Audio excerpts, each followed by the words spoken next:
നമസ്കാരം, ഞാൻ ബൈജു ലൂക്കോസ്. ഞാൻ ഇന്ന് നമ്മുടെ പടിഞ്ഞാറേ കല്ലടയിലെ അടിപൊളി ഒരു കടവിലേക്കാണ് പോകുന്നത് കേട്ടോ. നമ്മുടെ കല്ലടയാറിൻ്റെ തീരത്തുള്ള അതിമനോഹരമായിട്ടുള്ള ഒരു കടവിലേക്കാണ് നമ്മൾ പോകുന്നത്. അപ്പോൾ നമുക്ക് ആ കടവിൻ്റെ ആ ഒരു വിശേഷങ്ങളൊക്കെ നമുക്കിന്ന് കാണാം. അപ്പോൾ നമ്മൾ ഇന്ന് പോകുന്നതെന്ന് പറയുന്നത് നമ്മുടെ പടിഞ്ഞാറേ കല്ലടയിലുള്ള അതിമനോഹരമായിട്ടുള്ള നമ്മുടെ പള്ളിക്കടവിലേക്കാണ് നമ്മൾ ഇന്ന് പോകുന്നത്.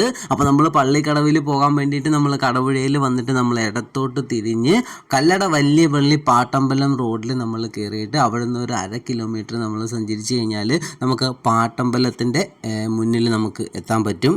നമ്മൾ ഈ പള്ളിക്കടവിലോട്ട് പോകുന്ന വഴിയിലാണ് ആ ഒരു പാട്ടമ്പലവും പാട്ടമ്പല കടവും ഒക്കെ വരുന്നത്. പള്ളിക്കടവിലോട്ട് പോകുന്ന ആ ഒരു വഴിയിലാണ് ഈ ഒരു പാട്ടമ്പലം കടവെന്നൊക്കെ പറയുന്നത്. നമ്മുടെ കുന്നത്തൂരിലെ ഏറ്റവും വലിയ ബലിതർപ്പണമൊക്കെ നടക്കുന്ന ഒരു കടവാണ് നമ്മുടെ ആ ഒരു പാട്ടമ്പലം കടവെന്ന് പറയുന്നത്. തണ്ടി കാണുന്നതാണ് ആ ഒരു പാട്ടമ്പലം കടവെന്ന് പറയുന്നത്. ഈ ഒരു കടവിൽ നിന്ന് കഴിഞ്ഞാൽ നമുക്ക് ആ ഒരു കല്ലടയാറിൻ്റെ ആ ഒരു മനോഹരമായിട്ടുള്ള ആ ഒരു കാഴ്ച, അതിമനോഹരമായിട്ടുള്ള ഒരു കാഴ്ചയാണ് നമ്മളിവിടെ നിന്ന് കാണുന്നത്. നമ്മൾ ഇതിലെ പോകുമ്പോൾ കാണുന്ന ആ ഒരു റോഡിലൊക്കെ നിന്ന് നമ്മൾ നോക്കിക്കഴിഞ്ഞാൽ ഇവിടെ ഇങ്ങനെ ഒരു ആലൊക്കെ നിൽപ്പുണ്ട്. ഇങ്ങനെ നല്ലൊരു കാറ്റും നല്ലൊരു പ്രത്യേക ഒരു പോസിറ്റീവ് എനർജിയൊക്കെ കിട്ടുന്ന ഒരു സ്ഥലമാണ് നമ്മുടെ ഈ പാട്ടമ്പലത്തിൻ്റെ ആ ഒരു ഫ്രണ്ടിൽ നിന്ന് നമ്മുടെ കല്ലടയാറിൻ്റെ ആ ഒരു സൗന്ദര്യമൊക്കെ നമുക്ക് കാണുന്നത്. നമ്മളിവിടെ നിന്ന് നമ്മളിങ്ങനെ നോക്കിക്കഴിഞ്ഞാൽ നമുക്ക് ആ ഒരു കടപുഴയിലെ ആ ഒരു പാലവും നല്ല പ്രകൃതിയുടെ ആ ഒരു നല്ലൊരു വ്യൂവും നല്ല കാറ്റും ഒക്കെയാണ് ഇവിടെ ഇങ്ങനെ നിന്ന് കഴിഞ്ഞാൽ. ഈ അമ്പലത്തിൻ്റെ ആ ഒരു മുന്നിലായിട്ട് റോഡ് സൈഡിൽ ഇങ്ങനെ 2 കല്ല് ഇങ്ങനെ ഇരിക്കുന്നത് നമുക്ക് കാണാൻ പറ്റും. ഒരു കല്ല് മറിഞ്ഞ് വീണ് കിടക്കുവാണ്. ഈ ഒരു കല്ലും ഇതിൻ്റെ മുകളിലായിട്ട് ഒരു കല്ലും കൂടെ ഒക്കെ വരും. അപ്പോൾ അതൊക്കെ കാലക്രമേണ നശിച്ചു പോയ സംഭവങ്ങളാണ്. ഈ കല്ലെന്ന് പറയുന്നത് പണ്ട് കാലത്ത് ആൾക്കാരൊക്കെ എന്ന് പറയുന്നത് ഈ വാഹനങ്ങളൊക്കെ വരുന്നതിന് മുമ്പ് ആൾക്കാരൊക്കെ തലച്ചമ്പടയിലായിരുന്നു ഈ സാധനങ്ങളൊക്കെ കൊണ്ടുവരുന്നത്. അപ്പോൾ ആ പോകുന്ന ആൾക്കാർ സാധനങ്ങളൊക്കെ ഇവിടെ കൊണ്ടുവന്ന് ഇറക്കി വെച്ച് വിശ്രമിക്കുന്ന ഒരു ചുമട് താങ്ങിയെന്നാണ് ഈ ഒരു കല്ലിന് പറയുന്നത്. ഒരുപാട് ചെന്ന ഒരു സംഭവമാണ് ഈ ഒരു കല്ലെന്ന് പറയുന്നത്. അപ്പോൾ അതൊക്കെ കണ്ട് നമ്മൾ മുമ്പോട്ട് ചെല്ലുമ്പോഴത്തേക്കിനാണ് നമ്മുടെ ഏകദേശം ഒരു 1000 വർഷങ്ങളോളം പഴക്കമുള്ള നമ്മുടെ കല്ലട വല്യപള്ളി നമുക്ക് കാണാൻ പറ്റുന്നത്. കല്ലട വല്യപള്ളി എന്ന് പറയുന്നത് ഒരുപാട് ചരിത്രങ്ങളും കാര്യങ്ങളും ഒക്കെ ഉള്ള പള്ളിയാണ്.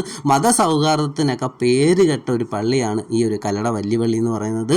അപ്പോൾ കല്ലട വല്യപള്ളിയുടെയൊക്കെ കണ്ടിട്ട് നമ്മൾ മുമ്പോട്ട് ചെല്ലുമ്പോഴത്തേക്കിനാണ് നമ്മൾ ഇന്ന് വന്ന ആ ഒരു മനോഹരമായിട്ടുള്ള ആ ഒരു സ്ഥലത്ത് നമ്മൾ വന്നേക്കുന്നത്. പള്ളിക്കടവെന്ന് പറയുന്ന ആ ഒരു മനോഹരമായിട്ടുള്ള ആ സ്ഥലത്ത് നമ്മളിന്ന് വന്നേക്കുന്നത്. അപ്പോൾ ഈ ഒരു പള്ളിക്കടവ് ഇപ്പം വൃത്തിയാക്കി ടൂറിസം വകുപ്പ് ഇങ്ങനെ തുറന്നു കൊടുത്തേക്കുവാണ്. ആൾക്കാർക്കൊക്കെ വന്ന് ഇരിക്കാനും ഇവിടെ വന്ന് കുറേ സമയം സ്പെൻഡ് ചെയ്യാനും ഒക്കെ ഇവിടെ ഇങ്ങനെ ഇരിപ്പിടങ്ങളും കാര്യങ്ങളും ഒക്കെ വെച്ച് ഇവിടെ ഇങ്ങനെ ഒരു ക്യാമറയും ലൈറ്റും ഒക്കെ ഇവിടെ ഇങ്ങനെ ഉണ്ട്. അപ്പോൾ നമുക്ക് ഇവിടെ വന്നു കഴിഞ്ഞാൽ നമുക്കൊരു പ്രത്യേക ഒരു പോസിറ്റീവ് എനർജിയാണ്. ആരുടെയും ശല്യമൊന്നുമില്ലാതെ നമുക്കിവിടെ വന്ന് നമുക്ക് നല്ല രീതിയിൽ നമുക്ക് ഇവിടെ ഇരിക്കാൻ പറ്റുന്ന രീതിയിലുള്ള അതിമനോഹരമായിട്ടുള്ള നല്ല ആ ഒരു കല്ലടയാറിൻ്റെ ആ ഒരു മനോഹര കാഴ്ചയൊക്കെ കണ്ട് നമുക്കിവിടെ വന്ന് നമുക്കിങ്ങനെ ഇരിക്കാൻ പറ്റും.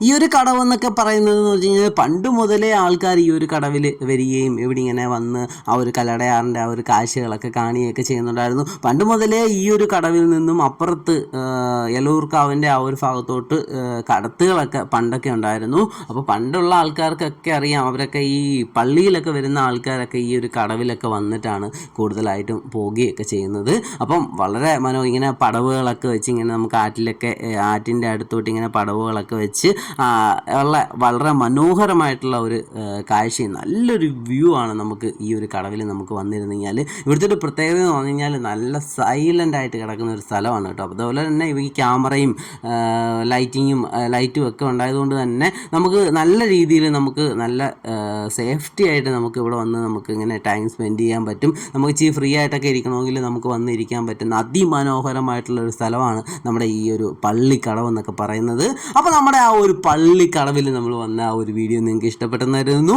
അടുത്തൊരു വീഡിയോ ആയിട്ട് നമുക്ക് വീണ്ടും കാണാം. ബൈ.